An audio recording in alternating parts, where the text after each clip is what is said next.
ড্রাগসের ছড়াছড়ি রাজ্যের বিভিন্ন প্রান্তে, তবে ধরাও পড়ছে ড্রাগস কারবারিরা পুলিশের হাতে।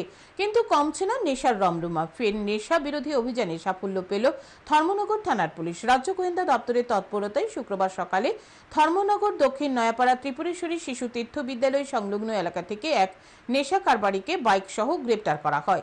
ধৃতের নাম মিহিরলাল দাস। তার বাড়ি ধর্মনগর পুর পরিষদের 14 নং ওয়ার্ড এলাকায়। তাকে আটক করে তার শরীর থেকে 51টি ব্রাউন সুগারের কৌটা উদ্ধার করে পুলিশ। পুলিশ তাকে জিজ্ঞাসাবাদ চালাচ্ছে। ওকে আটক করে সাক্ষীদের সামনে আমরা ওর দেহ তল্লাশি করি।